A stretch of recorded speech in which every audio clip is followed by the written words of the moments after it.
My name is Robert Wu. I'm the director for the Center for Entrepreneurship here at St. Francis College. We obviously are very excited to continue to bring programming that will advance the dialogue and the purpose and the aims of entrepreneurship. So that's why we're really excited to have today with us the accomplished business leaders and entrepreneurs of Rockaway. So they're going to come and offer their valuable insights. And we're also making a special welcome to our administrators, teachers, and students of New Utrecht High School and also Nazareth Regional High School. So, to chair the panel, we have with us St. Francis College's very own Dr. Lou Pastina. The St. Francis College of Entrepreneurship welcomes alumnus Lou Pastina, 1979 retired executive vice president, New York Stock Exchange Operations, who is now the chairman of the Regulatory Oversight Committee at NSX Board of Directors, and he also serves as chairman of the advisory board of St. Francis College's Center for Entrepreneurship. Everybody, please join me in welcoming Dr. Lou Pastina. Thank you, Robert. I wish you hadn't said the doctor thing now because I'm not going to be able to live that part down. Thanks for coming today. I know we're still waiting for New Utrecht. We have Nazareth in the house, and we have St. Francis in the house, and we have others. So I appreciate you coming this morning.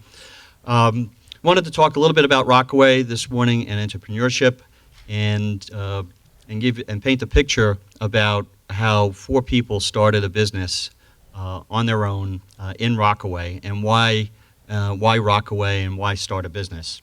So before we get to the panelists, I'm just going to paint a little picture of Rockaway before Sandy, the hurricane that hit in 2012. Before Sandy, Rockaway really was kind of a sleepy town, but something was happening in Rockaway. There were artists and musicians, surfers and hipsters who started to discover Rockaway, and things started to blossom in Rockaway. Some of these businesses started prior to Sandy, some after. And when Sandy hit, it really changed the face of Rockaway, as it did the entire east coast of the U.S. But in Rockaway, especially Breezy Point, it was very hard hit. The result of that was not that Rockaway laid down and quit. It was that Rockaway got back up. And with a massive infrastructure spend on the federal, state, and local level in rebuilding a boardwalk and rebuilding streets and houses and homes, people decided that Rockaway was on the rise. And rather than those artists and musicians and surfers and hipsters running away from Rockaway, they actually came and helped rebuild it. These folks, like others, decided to invest their time and their effort and their careers in building a business in Rockaway. And I think that they're on the ground floor of something really big. This morning they'll share with you their story about why they decided to enter the business that they did, what the pitfalls were in starting a new business, what the biggest surprises are for them, and what advice they might have for you if you want to start a business. So with that, I'm just going to give you a brief overview of each of our panelists, and then I'll let them tell a more in-depth story about their business. I'm going to start with Kevin Boyle. And Kevin Boyle is a native Brooklynite, and he is a graduate of Nazareth, for those folks who are here from Nazareth. Kingsman. He won a city championship with Nazareth, and he was the MVP of that city championship. So if you didn't know that, Kevin will sign whatever program you might have afterwards. He is a writer. He's been an editor, a columnist, a reporter. He's written a book, published, and he decided to open a newspaper in a neighborhood that already had a newspaper. And he's been very successful at that. So he's also a serial entrepreneur. So this is not the first business that Kevin has started. He's been involved in many. One of the biggest is a 501c3 corporation, a charitable organization known as the Graybeards, and he was one of the founding fathers of that organization. So he'll share all of that with you. The next is Steve Stathis. Steve worked at Con Ed for over 30 years and retired after a great career at Con Ed. Not satisfied with that, he completely failed retirement and decided to open a business. So why he would risk everything is beyond me, but he did. And he did it before Sandy, and then got wiped out after Sandy. But rather than concede defeat, he actually has regrew his business, and now it's bigger than ever. And he is on the verge of starting another new business. So he will share that with you. Next is in line here, I guess closest to me, is Jeannie McHale. And Jeannie is the co-owner and founder of Local Liquids. It's a health food store in Rockaway on the main strip, 116th Street. She comes from a family of entrepreneurs, and she's tapped into something very interesting in Rockaway that's happening all over the country, which is health consciousness. And along with the hipsters and the surfers, there are people who are involved in yoga in Rockaway, and it's a huge thing. And all of those folks are involved in health consciousness, and that store caters to those folks. Right next to her is Morgan Shannon, and Morgan, with her family, just recently opened up a frozen yogurt store. Again, tapping into the health food consciousness throughout Rockaway and in the other boroughs and throughout the entire country. She just recently finished running the marathon. So she practices what she preaches, and I've never run a marathon, so my hat is definitely off to you. That's an unbelievable accomplishment. So I'm going to start off with asking maybe Steve if he would just talk a little bit about his journey in starting the business, why he picked the business he did. His business is Borders. It's a surf shop in Rockaway. Seems like a natural thing to do, but at the time he did it, not everybody was into surfing. But today, Steve? All right, good morning. How did I get into business? My two sons were renting an apartment in Rockaway, and they needed, I told them that you have to, jump in the pool and get a house. So I helped them buy a two-family house, and unfortunately, the guy that lived across the street from them owned a surf shop around the block, and he wanted to sell the surf shop. And them being surfers, they said, "Dad, we can buy a surf shop." And I said, "You can't afford a surf shop. I had to help you buy your house. How are you going to buy a surf shop?" They said, "Yeah, but you can." And they said, think about it. You surfed as a teenager back in the 60s.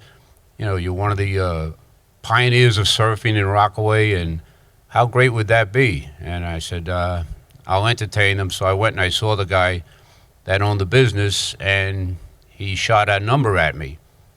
He goes, "This is how much I want for my business." I said, "Well, that was a very quick discussion, and it was over as far as I was concerned." So I went back to the boys and I said, "Unfortunately, we can't afford to buy that business." So the guy returns about a month later with a new offer. And I said, "I'm still not interested." So finally, after about 3 months, the guy comes back and he's kind of desperate. He says, "Listen, I have to sell this business." He says, "You're the only guy I have. Make me an offer." So I gave him a very, very low offer, the lowest I could have come up with, thinking that it would be reasonable and fair. And he took it. And I was shocked. I didn't think he would take it. So I turned to my boys and I said, "Okay, now we own a surf shop. Where do we go from here? Who's your contacts? How are we going to build a business? What ideas do you have?" "Well, you're a surfer, Dad. You should know this stuff." And I went, "You're a surfer too, but it has nothing to do with starting a business." So we found out that there was a convention down in Atlantic City. So we went down and we spoke to all the people that manufacture the different products that are, surfing related. Steve, what year was that when you bought the business? 2004. Okay. So we had the store. We went to this convention. We talked with the manufacturers, and we recognized the names. You probably recognize them: Hurley, Volcom, Quicksilver, Body Glove, things like that. And when I asked them if we could open accounts, they all kind of said, "How long are you in business?" And I said, "Well, we just bought the place." "And where is it?" "It's in Rockaway Beach." I said, "Well, we don't think we want to do business with you." So That was the first kick in the butt, right? So we get back, and I said to the boys, we have to come up with something different because a lot of businesses, you guys probably noticed, but a lot of businesses fail within the first 6 months. 6 months is like a stepping stone. So we got back, and the guy in the pizza shop across the street told me that surfers come into him all the time and ask if they could leave their surfboards overnight rather than get on a subway with a surfboard and come back the next day with a surfboard. So that got us thinking, and we came up with an idea of opening up lockers. So we built a bunch of lockers in the back of the store, and that's what sustained us in the beginning. Had it not been for that idea, we would have been one of those statistics that were out of business within 6 months, because you have to pay rent, you have to pay insurance. There's a lot of overhead. You have to buy merchandise. It costs a lot of money to get into the business. So the other thing I thought was, well, we'll go to a bank and we'll get a loan, and they'll we'll come up with a great story to tell them we want to do a business that's really good for this community, and they'll just throw money at us. So we went to the bank, and I was told that you have to be in business 2 years before you can get a loan, which didn't make any sense to me. I said, well, how can you be in business if you don't have money? And that was our situation. Anyway, if you fast forward, Sandy came, and the business was actually thriving. We were doing very well. And then we got wiped out. We didn't have any kind of insurance or anything like that. So it was another decision at that point. Do we want to rebuild, or do we want to pack it in? And I forgot to mention, my sons at this time, one of them was out of the business, and the other one didn't have time to do the business because he started a family and he had a baby. And guess who got stuck doing the business? Me. So I was retired, and I spent my time with people like you. Most of my customers are young people. So I got to hang out with the teenagers up to the 30-year-old crowd, and that's how I spend my time now. So I didn't learn my lesson.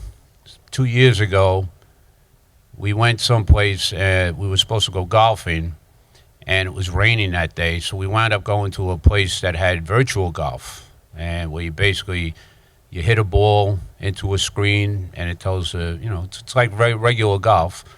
And we were coming home, and I was in the truck with my son, and he says to me, "Dad, we have to build one of these in Rockaway. This is going to be great."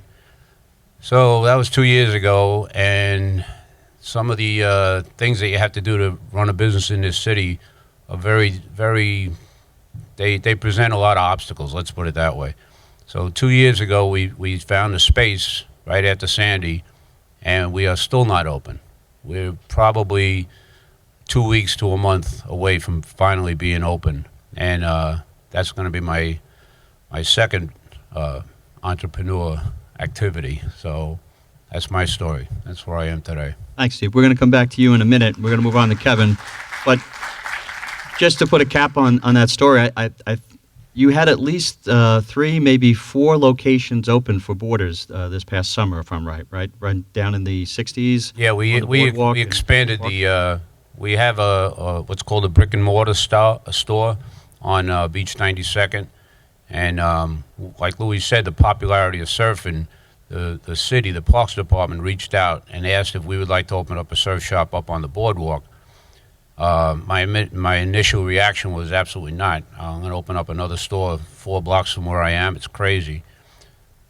Well, we have that one, and we have 4 other ones now up on the boardwalk. So a lot of work, though. A lot of work. If you enjoy your summer at the beach, don't open up a business. Yeah, he's saying that just because he doesn't want the competition, by the way. Yeah, no. So we're going to move to Kevin Boyle, and as I mentioned before, Kevin Boyle started his own newspaper called the Rockaway Times. But what I left out before was that Kevin also owned a bar in Brooklyn called the Dodger, Brooklyn Dodger, and he was sued by the actual Brooklyn Dodgers. And Yeah, well, we don't recognize that. I think he won that lawsuit. You did. There you go. So, Kevin Boyle. Hi there, everybody. Yeah, Nazareth. I'm going to change a little bit. You don't really need to know our history. I want to just talk about entrepreneurs in general and whether you should be one. I think that's a question. You obviously are interested because you're here, but it's a matter of personality. And sometimes, I'm not quite sure, a lot of times you're born one. You might not have an idea yet, but you can figure it out maybe by saying, do you want a 9-to-5 job that maybe it pays well, but it might not give you the creative outlet you need or give you the kind of energy that you seek in your job. So it's really an individual choice. It's not necessarily your first idea that will prove that you're an entrepreneur or not, because plenty of ideas fail, but it's your next idea that's the big one. So I encourage you all to pursue it. At the very least, you'll find out, you know what, it's really not for me. I don't have the nerve to take on a lot of debt and personal risk. I don't have the nerve, or I don't have the desire to work 7 days a week, because that's what's required a lot of times. So those are the kind of questions you should ask yourself before, deciding whether it's for you. But again, I applaud you for even being here, because this is the first step. You try to pick other people's brains, you find out what their story is. But chances are none of you are going to open a newspaper, but that doesn't mean what I'm doing won't have a lot to similarities to what you will eventually do. There's a lot of responsibilities that you should consider. Again, it's everything's on your back, and there's a lot that goes into it before the first customer walks in, and then there's a lot more whether the customer walks in again. So, to me, it's the only way to go. If I was going to give you any history, I'd say I'm sure there are a few teachers here. I became a teacher. I was a high school teacher for a couple of years, and I did it because I had the summers off, and I used the summers as the same thing. I didn't know what I wanted to do, but I just couldn't find myself finding anything that would really fit me and my personality. So, I did open a bar, restaurant, like Louis said, but I have advice about that. Do not go into the bar restaurant business. It was a success, but it's everybody. I always say it's like a poor man's entrepreneurial first thought. Like, I should open. If you're in a bar, I say, I'd like to own a bar. It seems cool, seems fun. It's not. It's much better to be a customer than an owner. So if you're going to leave here, say, at least I'm not going to open a bar. That's my second business. Yeah, Steve's. I did, and I told him not to. But and if you do go into it, then it's the right choice, because I'm telling you now. Say, just try to remember that guy said not to do it. But if you're driven to it, that tells you really a lot too. That you've got it in you, and you've got to do it. But if you're waffling on anything, you're not sure, chances are it's not for you. So I don't think there's much. I will let everybody else get their take on things. And if you want specifics about my business and what I'm doing, I'm happy to answer them. But I think what you should all do is ask yourself if it's in your personality. Do you want a regular job that you're basically tied to, or you're willing to work long hours, assume a lot of risk, and at the same time have a reward that is not always monetary? You're the master of your own fate somewhat. I go in and work on a Saturday or a Sunday. I don't really resent the time. If I was working for somebody else, it might bug me more that I had to go in. It's a weekend. What am I doing? But sometimes it's Saturday or Sunday, and that's my job, and cool. That's all right. So that's what I'm doing with my day, and to me, that's rewarding. So with that, unless you want me to add anything there, Dr. No, I just one question and comment. When I think of you really, yes, being an entrepreneur, but I really think of you as a writer. And I know you love writing, so but when I look at the newspaper business in general, it's a declining business. So people don't really read the newspapers; they read it online, that kind of stuff. They get the news that way. I assume that when you were in college, you studied writing or English, and then you went to teach. So a lot of people who are here today are high school students, and they're faced with the dilemma. When they go to college, what should they major in? Should they be majoring in something that they can get a job in, or should they major in something that they love? And then when they graduate, what do they do? Should they do something they actually love, or is just something to get a job? You've chosen a different path. Maybe just a word on that? I know. And we can come back to you on that if you like. Well, yeah. We all face the same, what should we major in and all that. All I know is most people change jobs these days more than they did in the old days. A lot of people get locked into careers and stay that way because the economy, because technology changes so much. Change is thrust upon people now. So I wouldn't get hung up in worrying too much about what to major in unless it's real love and all that.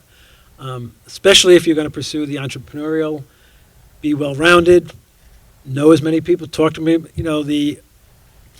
It's not an academic. I guess you put pressure on yourself at your age. What should I do? All that. It's a little bit like relax. Things are going to work out a little bit. As long as you're a good person and you are, and people know that about you. Opportunities present themselves. And the other thing is not to worry. I guess that's the things will sort themselves out. And even those stressful times and all that. Easy for me to say, but it's true. Do what you're interested in, because that's the only way you're going to pay attention. Or else like we all have, Do we what have you our love. favorite classes. Why? Because it interests us, right? So the same thing, about your career choice and all that. It's not, if you decide to go to law school or something like that, fine, but that doesn't mean you're going to be a lawyer. You're not locking yourself into, if you become a fireman or a cop, you don't have to stay. It's not like you're signing up in the Army and you have a set term to fulfill. You can change your job and your life. So I don't know if that answers your No, that's good question. advice. Actually, that advice was for me, not for you. But so I took a public forum for me to get that information. But Morgan Shannon, you opened up Coastal Frozen Yogurt in Rockaway Beach, right around the corner from one of the last remaining bungalow colonies, across the street from what may be a new boutique hotel at some point in the future. You opened it up with your family.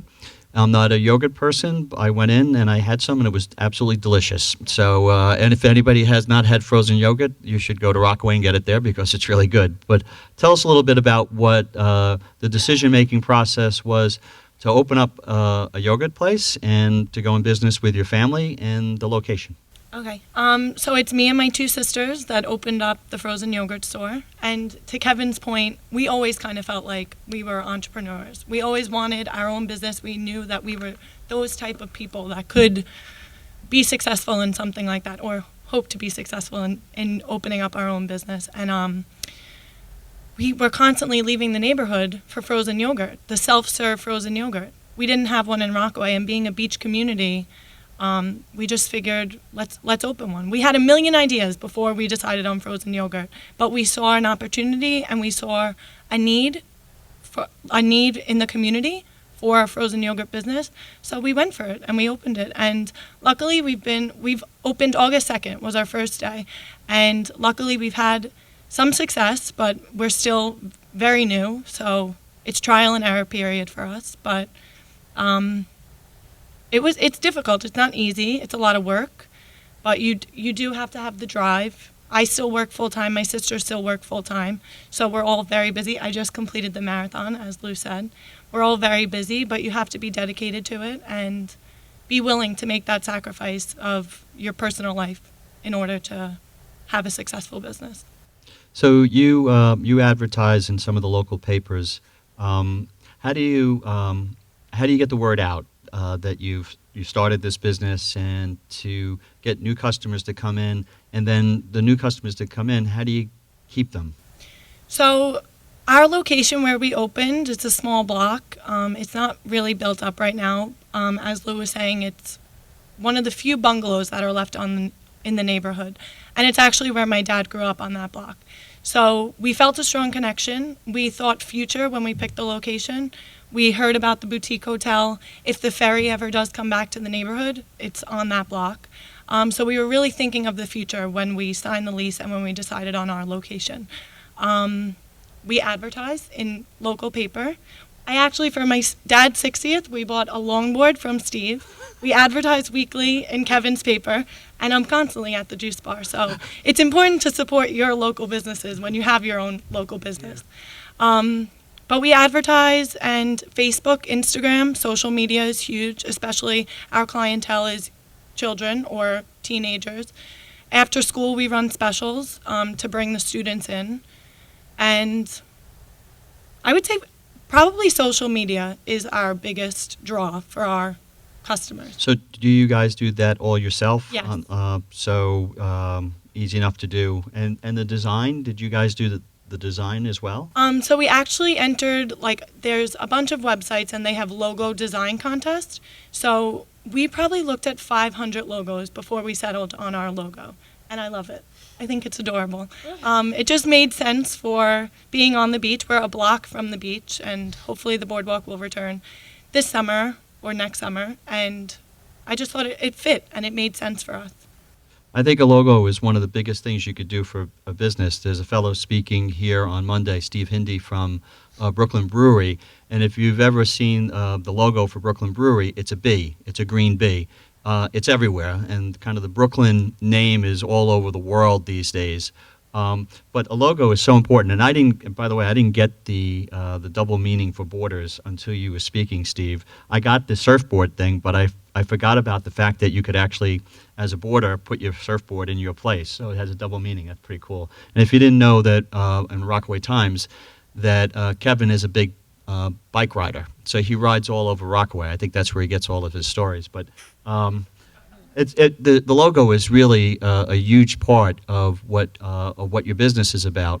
And the fellow at the Brooklyn Brewery, he had his logo done by a friend in Brooklyn at the time who was co-founder of New York Magazine, and he did this bee for him. And Hindy said, I don't think this is anything. This just is a bee. What does that mean? He said, just think about it, and and he wound up using it. And of course, it meant so much to his brand because it does build brand awareness.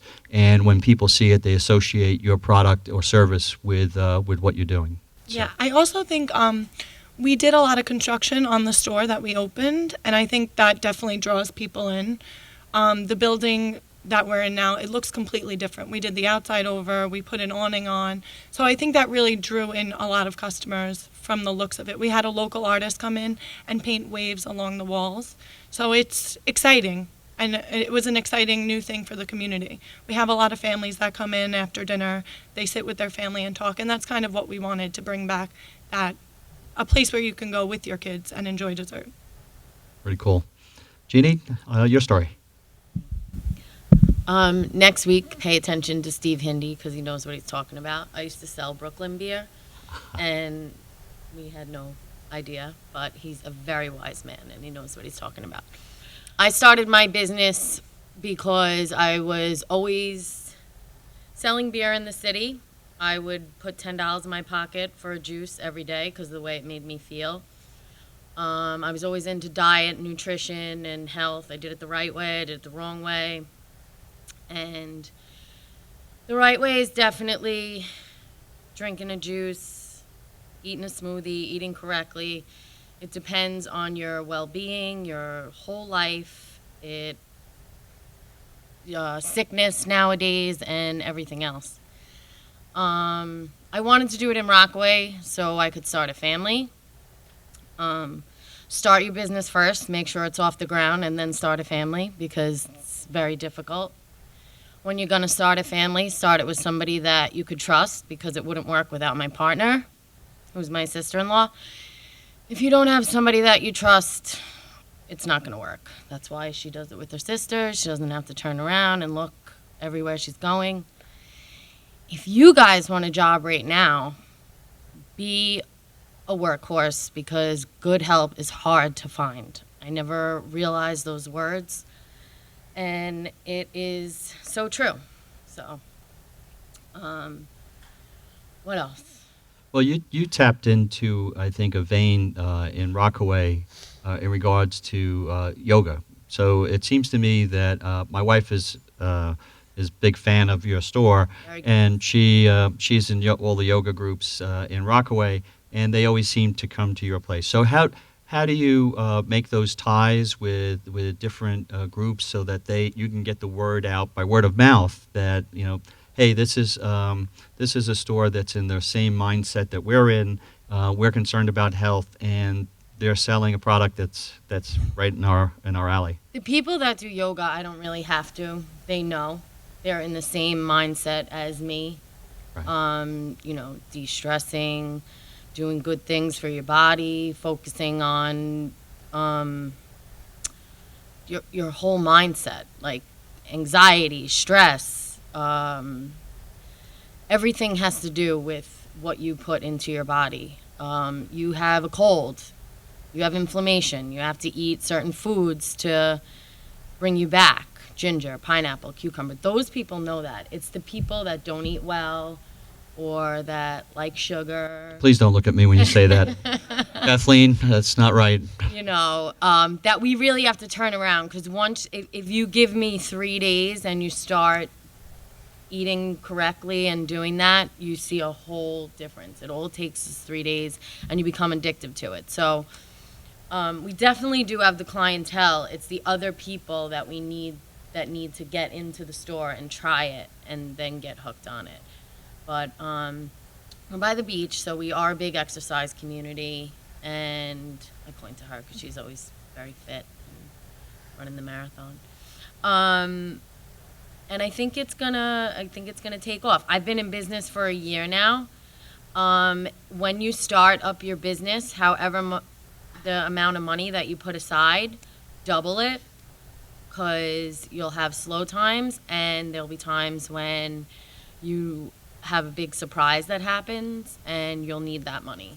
That's my advice. So with that, let me refer, do something that you love, work with people that you trust, and this is an open question for the panel. Where does the financing come from? Steve mentioned that it may be tough to get a loan if you're just starting out, but and other people have talked in the past at other panels that you usually tap friends and family, but where does the financing come from to start a business, and what is the right amount? If you calculate one, should you double it because of the surprises? So maybe Steve. My financing came. I was a little bit older. I was a lot older than you guys. I am the oldest person on the panel, and I have to tell you, you understand social media. I don't understand social media. My new business, we have like she said, they had a contest to get a logo. I drew that logo, and I can barely draw a stick man.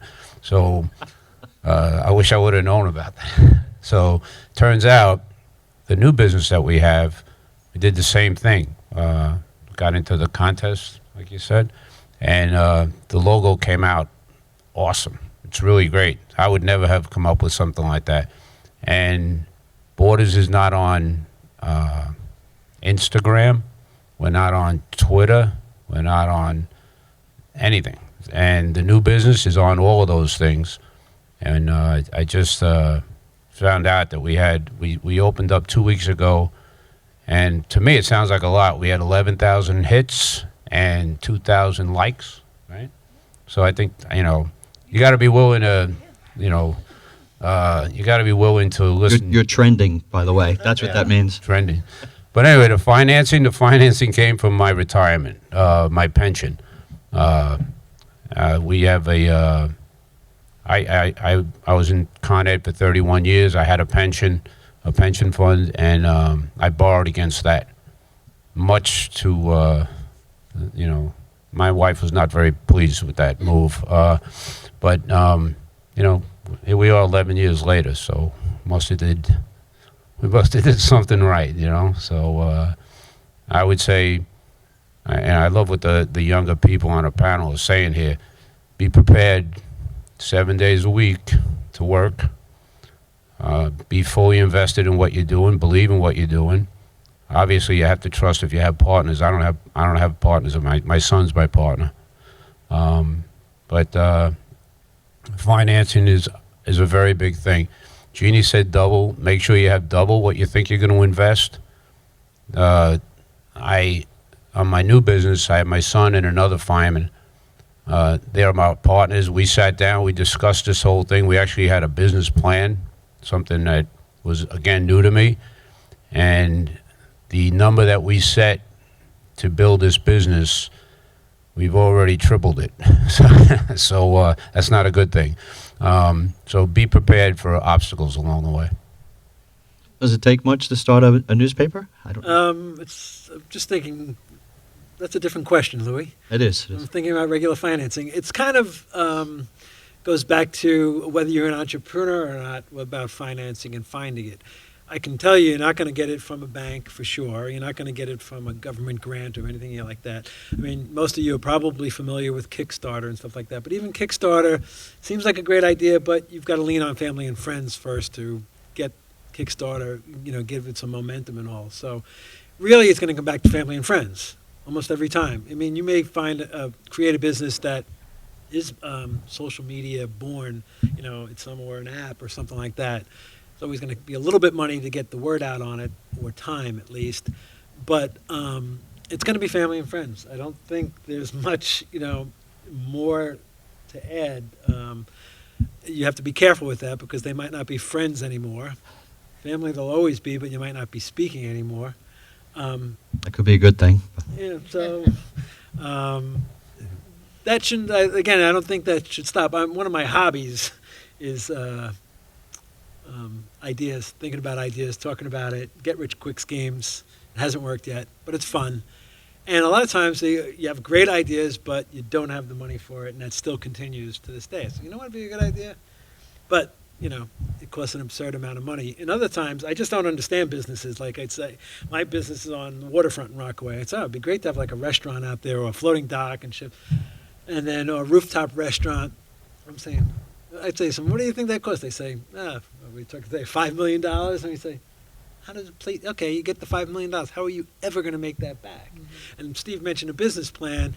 And while they're discouraging things to take on, but certain basics really make you face some facts. Like, all right, what's the chances it's going to cost me this amount of money to put in? Am I ever going to get this back? It's a simple question, but if you have a business plan, it makes you at least ask the questions. And do you have the answer?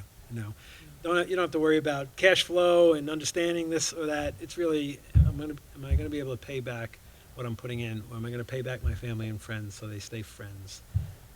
And so just basic things. But again, if it's in you, you're going to do it. No simple answer on the finance except that You find a way. Yeah. Jeannie, Morgan? I would say save your money. I'm lucky enough to have parents that let me still live at home while I build my savings back up. Hopefully they're not kicking me out anytime soon. I See your mother shaking her head, by the way. And I worked hard and I saved my money, but we also had help from friends and family. I bet a lot of you are already entrepreneurs and you don't even know it if you sell your stuff on eBay and take pictures of this and take pictures of that. And there are so many ways with social media now that you guys are probably so good at that we wouldn't be able to do.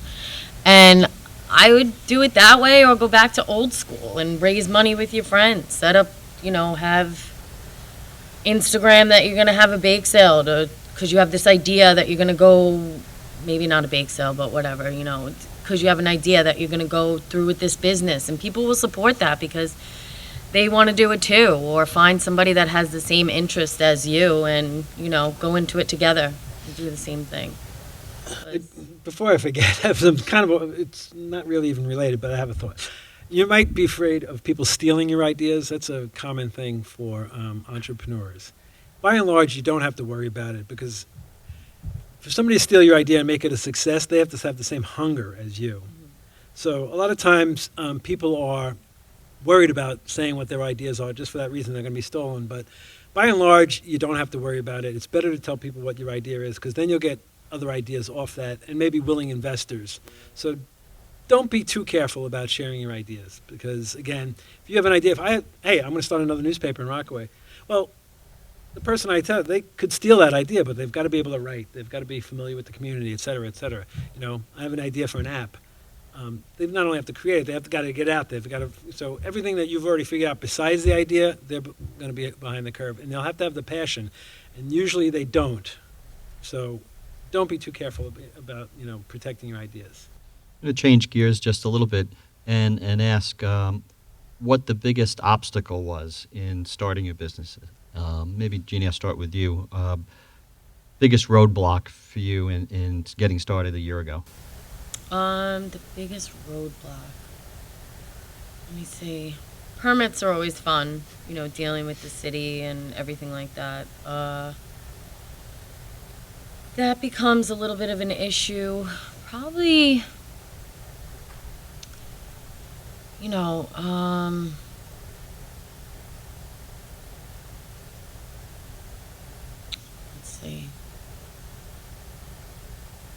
I would definitely say just even with the construction.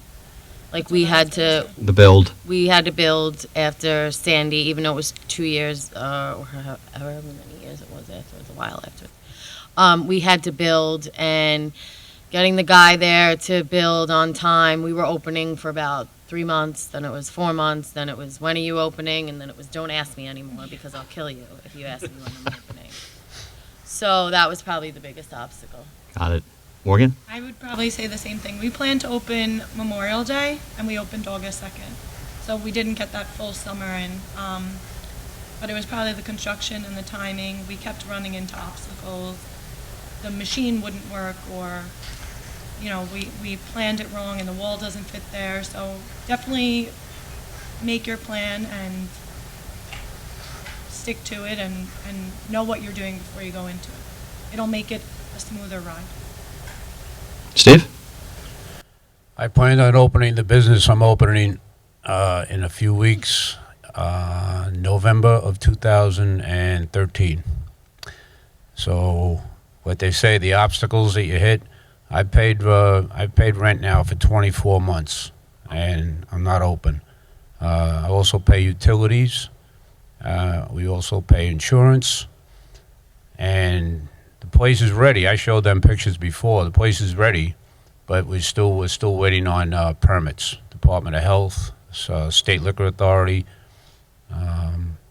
It's just and we're paying for the simulators. I don't know if you're familiar with those, but the simulators per month cost more than our rent. So it's and you have to have people that believe in you. My wife thought I was crazy when we opened up the surf shop. Now she thinks I'm totally insane opening up this business. But for some reason, she supports me. So maybe she likes the fact that I'm out of the house all the time. I don't know. But you have to be willing to commit. And if you're not committed, follow your dream. If it's what you want to do it. You're going to have your naysayers. I've already been told that we're going to fail. Bar business is not the right business. That's how you're failing. No. But you have to be committed to what you're doing and be prepared for a lot of sleepless nights. It's not life or death situations stuff, but it does when you lay down at night and you have 55 things that you haven't accomplished yet for the day, and it's tough to go to sleep at night sometimes. So I just want to clarify. I don't say bars won't be successful. Just don't do it as a lifestyle. I didn't have construction challenges so much. The biggest obstacles, a couple, I think, are who's going to do the stuff you don't want to do? Because every business has it, and you think of this is great, but who's going to write the checks, and who's going to collect money from the customers, and who's going to open the store, or whatever it is, who's going to do stuff that you don't really want to do all the time? Not so much open the store, but just stuff that you don't like. So you have to have that figured out. You just can't do it hoping it'll grow on yourself. You have to have somebody in place, which brings me to partners. And they cut both ways. My initial reaction or my initial instinct is always going with a partner. I'm not secure enough. I always say, what do you think about this idea? And I want validation. Somebody else will say, yeah, let's do it. And sometimes that works out, sometimes it doesn't, and I think it's an obstacle. I can't say what the right answer to that is. I actually started with a partner. I'm not sure if I would have done the newspaper by myself, because I'm partly a chicken. So my partner and I split up within about 20 minutes, but I had already gone too far to turn around. So I basically fell in the deep end. I didn't jump or get pushed. I fell in, and it's worked out great. It's given me kind of insight, appreciation. Say, okay, I could do it. I don't need a partner every time. But figuring that out, it's an obstacle. Who's going to do the stuff you don't want to do, and you need a partner. So it's an obstacle again. There's not really a right answer on it. Just things that occur to you. How did you guys face the adversity of Hurricane Sandy to stay where you are now and sustain your business? the initial reaction after the storm was, I thought that was it. We had our, our homes were all destroyed and stuff. So the main focus at that time was not my business. It was, getting the house in order and things like that. But our customers actually pushed us to reopen, which was pretty cool. And this is when, I remember when it was happening. You've all heard the term hipster, right? So that's a lot of our customers are so-called hipsters. So I called Kevin and I told him, I said, we have to rename them helpsters, right? Because they were coming down from Brooklyn on bicycles. And the place was a wreck. I don't know if you remember. But the place was a mess. And they were riding down, working all day, bringing water and things like that to us. So they encouraged us to reopen. It would have been a lot easier to just say, you know what, we had a good run, 9 years at the time. We had a good run, and let's just pack it in.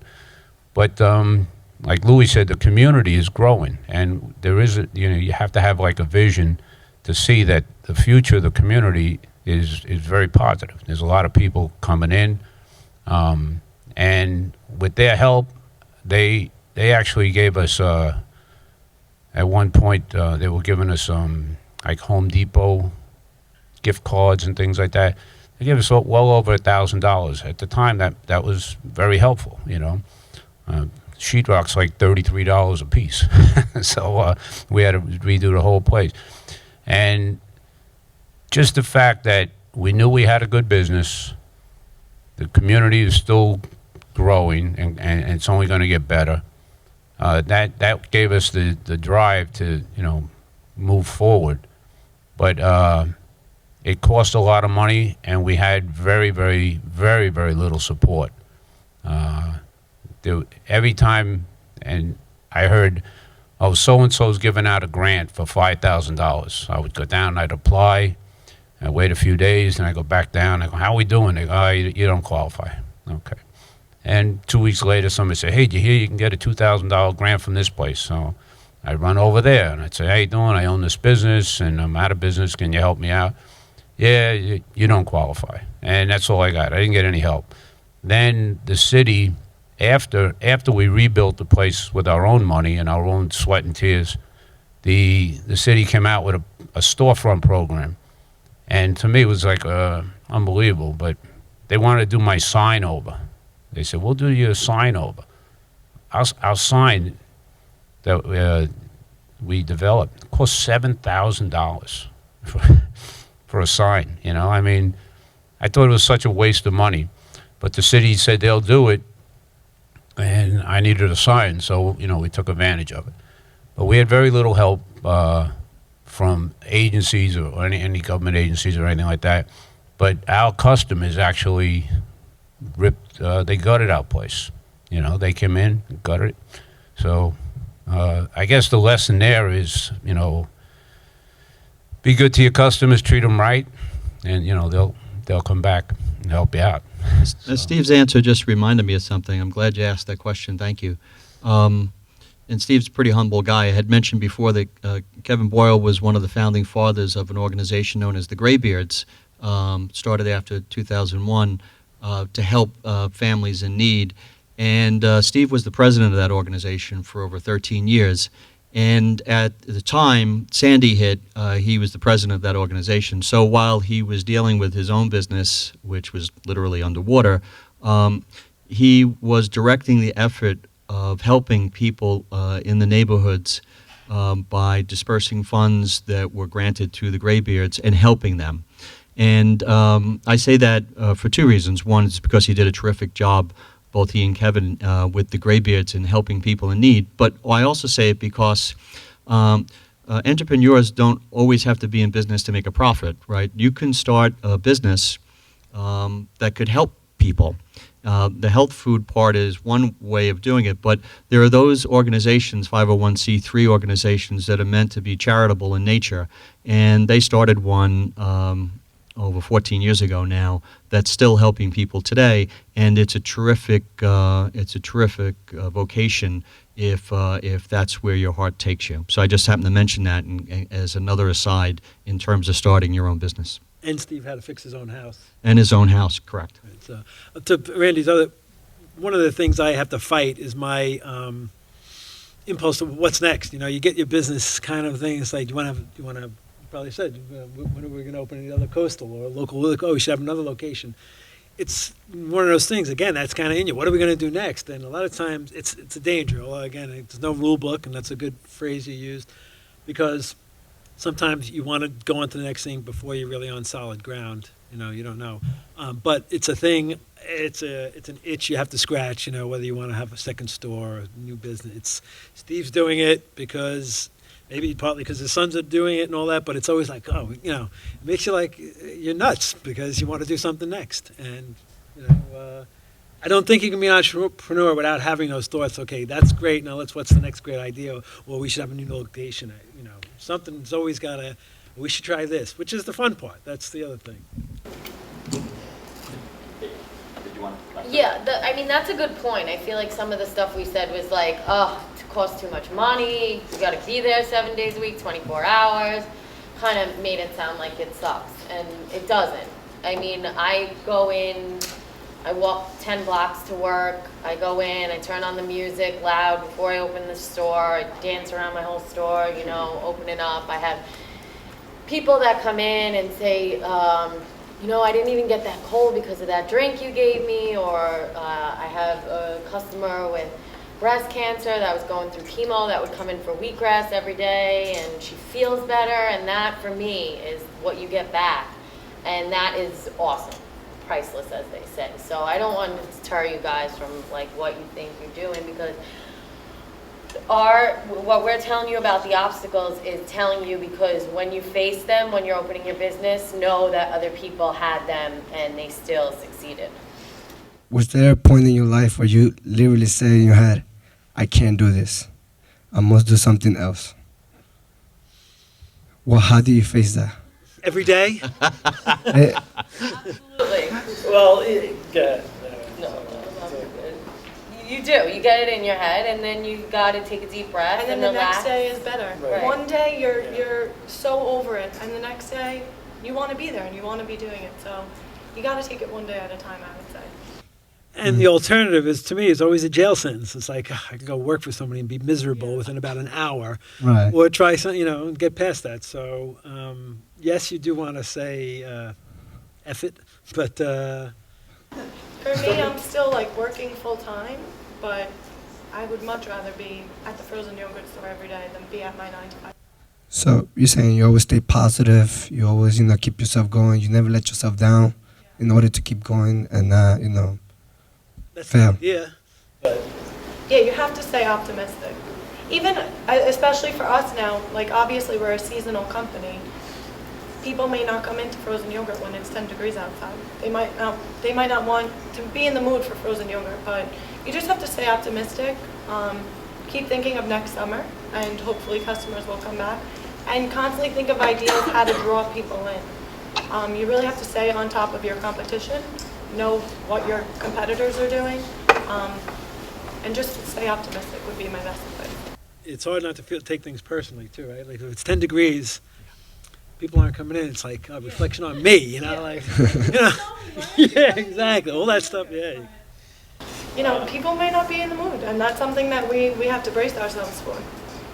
For us, we looked at a bunch of different locations. We liked that block, and we want to bring that block back. Thinking of the ferry possibly coming back was a huge deciding factor for us. If the ferry does hopefully come back, that's the block that people will be walking up. So, and I don't know, I think it's important not to focus on just one part of the community. We wanted, Rockaway is growing, so we wanted to focus on that area. And we just felt the connection there, and thinking long term, we thought that was a good idea. And rent. I didn't think about the location. I didn't think about opening up a business, to tell you the truth. My sons, I don't know if you hear in the beginning, but I said my sons, they're the ones that talked me into this. And the building was there already, the business was there, and that's why I'm there. It was a depressed area in terms of economic growth down there, but not now. No, no, not now. Now people come and say, "Can I get a store around you? Is there anything available?" And pretty much the answer is no. Everything's taken up. But the whole thing, like even when I'm opening up the new business, we needed certain requirements for the new business. One was we had to have high ceilings, and again, coming back from that golf place that we were at, and my son said we had to do this in Rockaway. I basically said to him, you know what? The last 11 years have been a lot of fun. It was a lot of work, but you become proud of what you do. So we built a good business, and I was like, well, what the heck? I'm going to be 66, so getting into a new business now, it's still exciting. I wish I was you guys. If I would have known what I know now, the experiences that I've been through, I would have started a business when I was 20, and probably failed 10 times, but eventually you'll get to what you want to do and you'll be happy. I had one more thing to add. Sure. Thinking of location for our business, I forgot to mention, which is probably the most important, there's a school right across the street from our frozen yogurt store. So that was huge for us. And it's important to do your research. We researched online about different frozen yogurts, and the one thing that we read was try and open by a school. Fridays after school is probably our busiest time. Kids begging their parents to go into frozen yogurt every day, and that's good for us. So if there's one thing that I can tell you, it's to do your research. Do your research as far as product, equipment. Don't just settle on one thing. Make sure you're looking at all the prices for everything. Well, my location is unique. It used to be a taxi stand. So not a day ago. It was 3 years since Hurricane Sandy washed out the taxi stand. Not a day goes by that somebody doesn't come in and say, "Will you give me a ride to Kennedy?" So I have a sign. I have newspapers all over the windows. People still coming in looking for a car. In my case, it's a little different. I use it mostly as a branding. Louis mentioned the, just having your sign out there all the time. So there's not walk-in business. I can do my newspaper from my house, but I have it out there mostly just for so people see it all the time, even though they still think it's a cab stand. But the idea of it being central located, it's still important. I have different needs than these guys, but it's a factor in what you do. I could go into work out of my basement, but I choose not to because I think it's more valuable for the business to be out. And it's a community newspaper, so people should be able to walk in and say hello. So it's a different factor, but you can be an entrepreneur and stay in your pajamas, though, in some jobs. So. It's true. I think that about wraps it up for us this morning. And on behalf of St. Francis College and the Center for Entrepreneurship, I'd like to thank the guests who came and braved the elements and the traffic this morning. Thank you for being here. I'd also like to thank our panelists for leaving their businesses this morning and being here today and sharing their thoughts with us and their stories. Thank you so much.